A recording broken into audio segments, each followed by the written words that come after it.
Everyone, ప్రతిరోజు కూడా మనం షార్ట్ వీడియోస్ లో అయితే కరెంట్ అఫైర్స్ గురించి అయితే నేర్చుకున్నాం కదా. సో ఈ రోజు వచ్చేసి ఈస్ట్ ఏషియా సమ్మిట్ అన్నమాట. సో ఈ ఈస్ట్ ఏషియా సమ్మిట్ అనేది ఎక్కడ జరిగింది అని అంటే కౌలాలంపూర్ లో అయితే జరిగింది అనమాట. మలేషియా రాజధాని కౌలాలంపూర్ లో అయితే జరిగింది. ఇది ఎన్ని సంవత్సరాలు పూర్తి చేసుకుంది ఇప్పటికీ అని అంటే 20 సంవత్సరాలు పూర్తి చేసుకుంది అనమాట.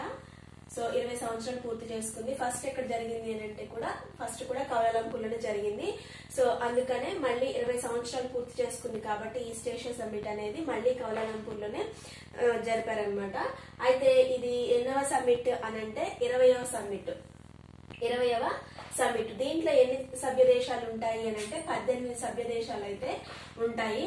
అయితే అసలు మరి ఈ ఈస్ట్ ఏషియా సమ్మిట్ యొక్క ముఖ్యమైన ఉద్దేశం ఏంటి అని అంటే ఇండో పసిఫిక్ ప్రాంతాల నుంచి భాగస్వామ్యాలను ఒకే వేదిక పైన చేర్చడం దీని యొక్క ముఖ్య ఉద్దేశం. ఇండో పసిఫిక్ ప్రాంతాలలో ఉన్నటువంటి భాగస్వామ్యులను ఒకే వేదిక పైన చేర్చడం అనేది ఈస్ట్ ఏషియా సమ్మిట్ యొక్క ఉద్దేశం అన్నమాట. నెక్స్ట్ దీని యొక్క అసలు ఎందుకు ఇది దేని గురించి చర్చించారు అని అంటే రాజకీయ భద్రత ఆర్థిక అంశాలపై చర్చించడానికైతే ఈ ఈస్ట్ ఏషియా సమ్మిట్ అయితే జరిగిందనమాట.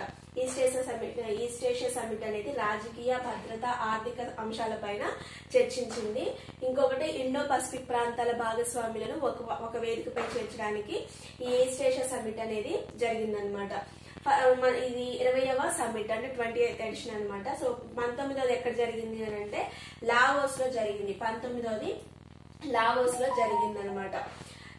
ఇది ఈ ఈస్ట్ ఏషియా సమ్మిట్ లో మొత్తం 18 సభ్య దేశాలు ఉంటాయని చెప్పాం కదా. సో ఆ 18 సభ్య దేశాలు ఏంటి అని అంటే వచ్చేసి Australia, Brunei, China, Cambodia, India, Indonesia, Japan, Laos, Myanmar, Malaysia, New Zealand, Philippines, Russia, అలాగే Singapore, South Korea, Thailand, USA, Vietnam.